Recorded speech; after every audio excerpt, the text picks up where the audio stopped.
Thank you, Marla, and good morning. It's my pleasure to address you today.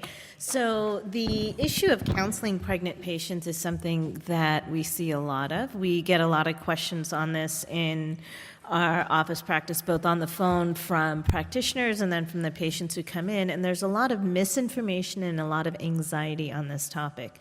So why does it matter? Most women with inflammatory bowel disease, the time of disease overlaps the time of childbearing, and the risk of adverse pregnancy outcomes is increased in these women even if they're in remission.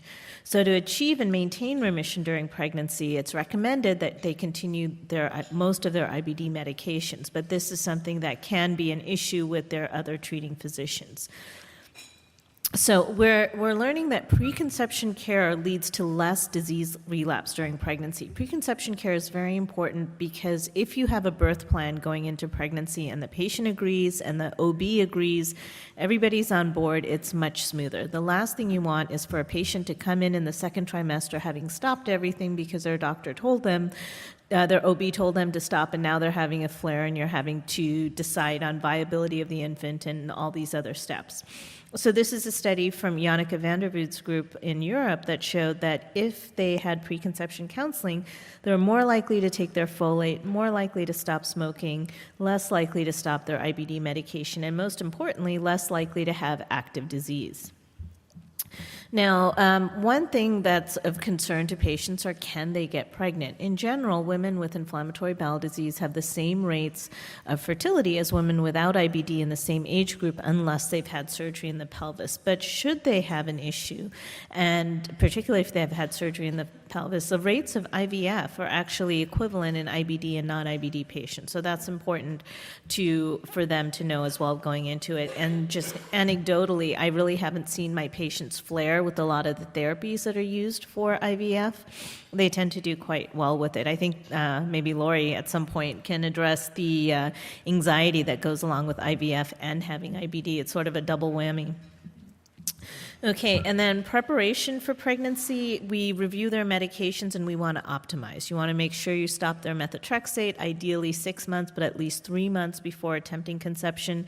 Azocol HD has dibutyl phthalate in the coating, so I personally stop it, even though there's no data showing Azocol is associated with birth defects. We know that dibutyl phthalate is.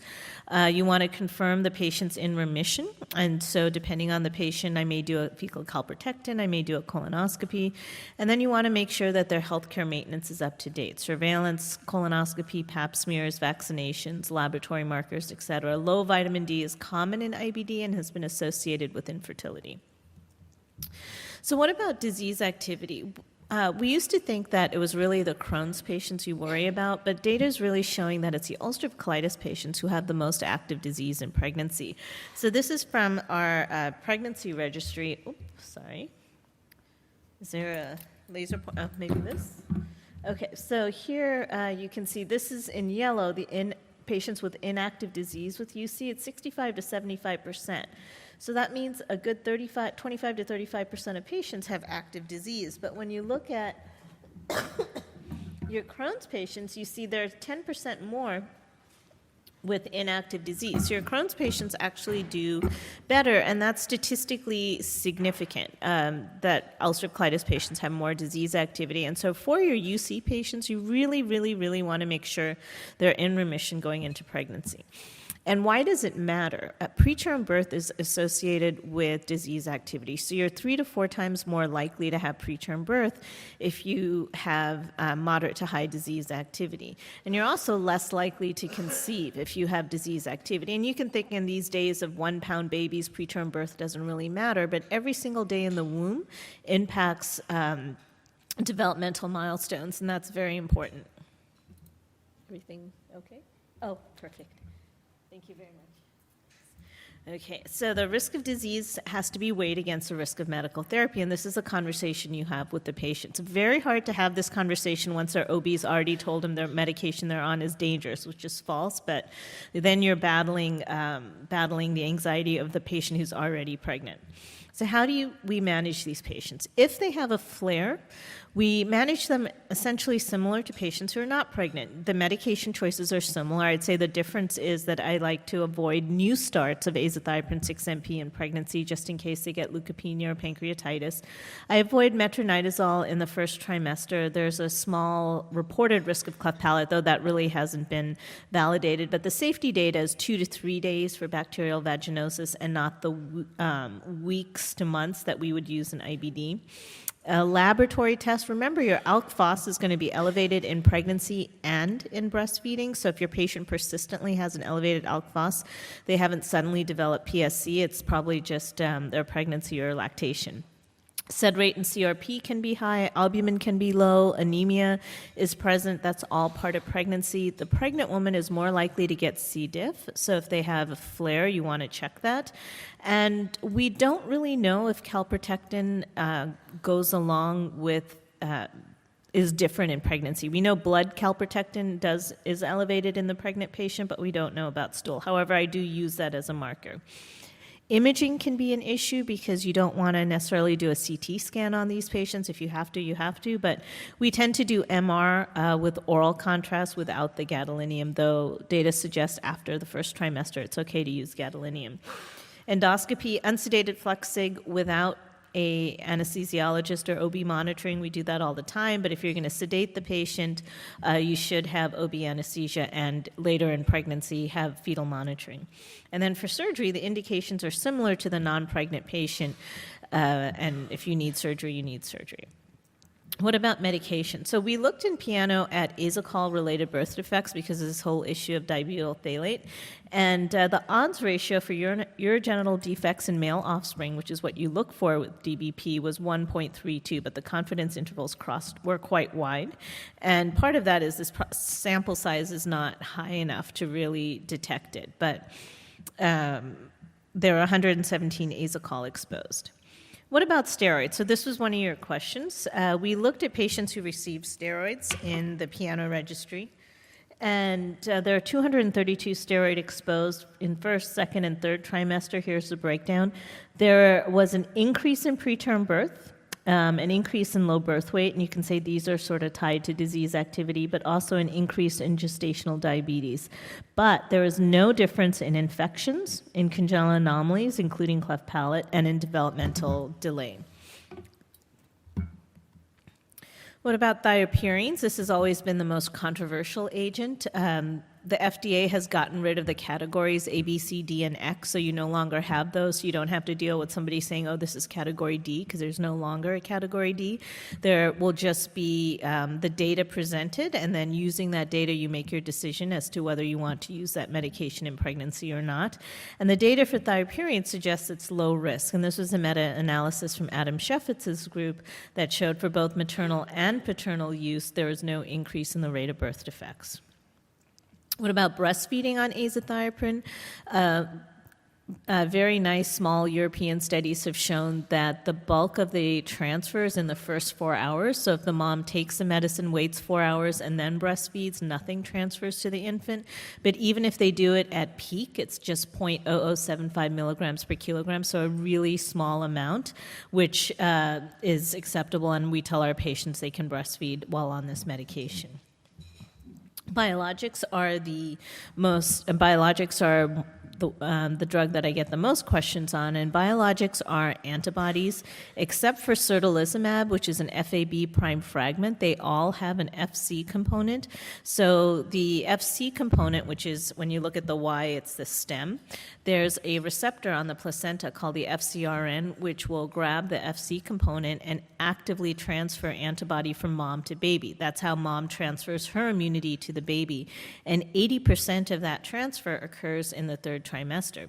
So what this means is that when the baby's born, they have super therapeutic levels of drug, and often much higher than in the mom.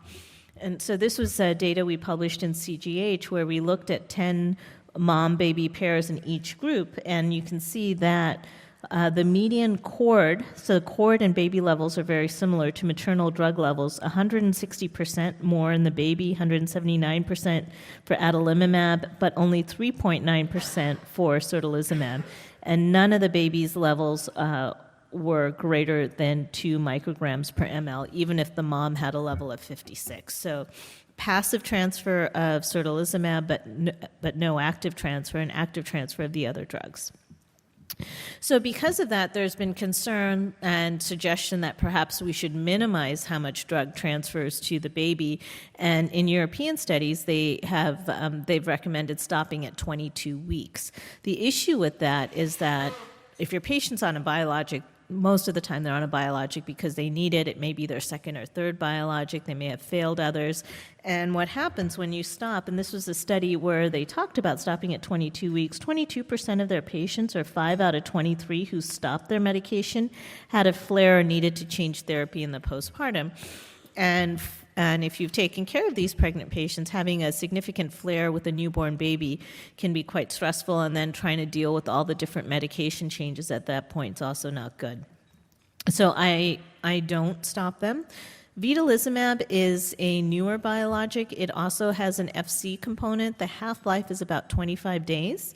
And in their clinical development program, they've had 27 pregnancies in women with no increase in birth defects. Again, very small numbers, so we need larger numbers. But we have shown in the Piano registry that it does cross the placenta, and that's expected since it's an IgG1 antibody as well. So the Europeans and the Americans would agree that pregnant women with IBD who are not in sustained remission should continue their biologic throughout pregnancy. There's no argument on that. The question is, if you have a patient in remission who's doing well, can you stop the biologic? In my practice, I don't. My practice is biased with people who had very severe disease or who failed multiple drugs. I continue infliximab out to week 30 to 32, same for vedolizumab, so that they're still getting it about every 8 weeks. And then adalimumab and golimumab, I give the last dose around week 36 to 38. Certolizumab, I don't count. They can get it on their way to the delivery room if they need to, because we know it doesn't cross the placenta. And then finally, I'm just going to end with some data on Piano. Marla and I have been involved in this now for 9 years. It's a 1,500 patient prospective registry of women with IBD throughout the United States. As of November, we have 1,481 patients who had been enrolled. And if you look at the drug exposures, we have 213 on azathioprine, 232 on biologics. I'm sorry, is that right? Yeah. 482 on biologics, and 151 on both the biologic and azathioprine. So 600 patients exposed to biologics. Most of those were adalimumab and infliximab here, but we're starting to get some of the newer medications in there as well. And what we did is we compared patients who were not exposed to these medications to patients who were. So group A was for azathioprine 6-MP, B for biologics, and AB for combination therapy.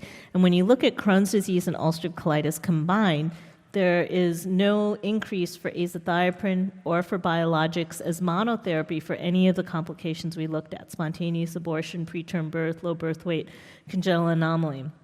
When you looked at combination therapy, there was an increase in preterm birth and an increase in cesarean section, and these two probably go hand in hand.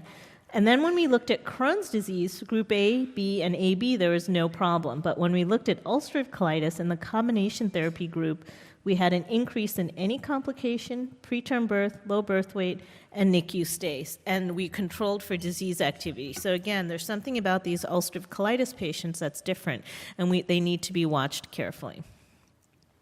So we talked about continuing the drug in the 3rd trimester. Do we know that this doesn't have consequences?